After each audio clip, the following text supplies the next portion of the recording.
Hello, my fellow biogeeks. I'm Jorne, and I'm a first master student in biomedical sciences in Belgium. And I'm here to help students who have difficulties understanding the amazing processes that occur in our bodies, from the whole body down to the molecular level. And because everything in our body is made of cells, or is coming from cells, my first video will be a brief answer to the question, what the hell is a cell? And you can see cells as very, very small factories because they are a thousandth of a couple millimeters big, and the adult body is composed of over 40 trillion of them, which is amazing in my opinion.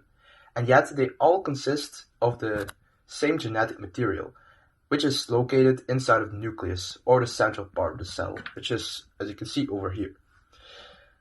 And a cell is most of the times composed of cell organelles, and these are different types of structures inside of the cell that have their own function. So we'll dive deeper into BERT. BERT is this eukaryotic human cell, and as you can see, it has a lot of different cell organelles. And first of all, I'll explain the nucleus a little bit. So nucleus is, as I said before, the central part of the cell, because this contains the important genetic material. And the nucleus is surrounded by the plasma membrane, which separates the nucleus itself from the cytoplasm, which is a semi-fluid inside of the cell, and the cytoplasm contains all these different cell organelles, and it's surrounded by the cell membrane. Next up, we have the two structures that are very close to the nucleus, which is the rough endoplasmatic reticulum and the smooth endoplasmatic reticulum. The rough endoplasmatic reticulum, or the RER abbreviated, has a lot of ribosomes on it. These are these little dots. And this rough endoplasmatic reticulum with these ribosomes are very important for the production of proteins. Then we all have the smooth endoplasmatic reticulum, or the SER. And as you can see, it doesn't have these dots, or it doesn't have these ribosomes. So it must have another function, which is the case, because it's important in, for example, the production of lipids. And as you might or might not know, lipids are what make up this cell membrane. So the SER is important for maintaining the cell membrane. Next up, we have the Golgi apparatus.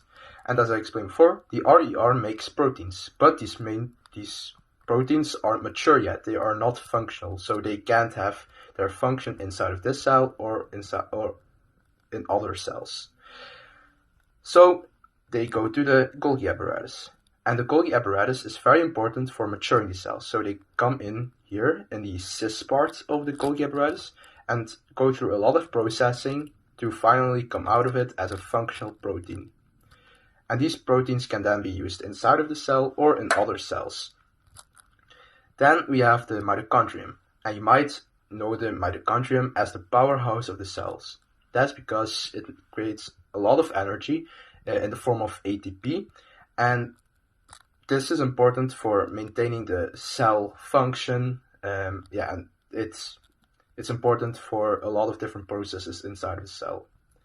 Then we have the lysosomes, and as you can see, they are vesicles or like droplets, and they contain proteins such as enzymes in it, and these are important for digesting a lot of different substances such as proteins or lipids when they're not needed anymore. And you can see also a lot of different stripes, and I drew these because this is the cytoskeleton, and they are situated all over the cell to keep the cell structure, and this is also important in migration of the cell. So some cells can move from one part of the body to the other part, and they can have a migratory function.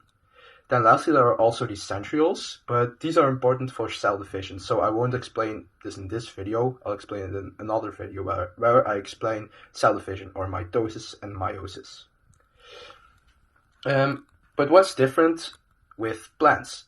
So this is a human cell, but plant cells are actually they are very similar to human cells, except for they don't have a cell membrane, But then you can ask what supports these cells then, what holds it together? Well, that's a cell wall. This is more, it's way thicker than the cell membrane, so it provides a lot more structure and rigidity to the plant cells. And there are some other differences as well. And I know this was a very short video, but I hope it at least refreshed your knowledge or made some things clear, because I understand that in lecture and school, things might seem all over the place without much structure. And this is also why I wanted to start tutoring other students, to clear up their mind and explain things in a more interesting way by using figures. And in that tutor session, you can ask me to explain a specific part of anything that you find difficult, and I'll explain in way more detail as I do in these videos. Because I'll also make my own figures, either by drawing them like this or by using software to create good figures so that the students can understand way better. So if you're interested, I'll provide a link in the description, and it'll take you to my Fiverr profile, and you can quickly make your own profile if you don't have it yet, and you can contact me on there if you want more information. I hope you enjoyed this quick basic explanation of the cell, and I hope to see you in the next video. Bye bye, geeks!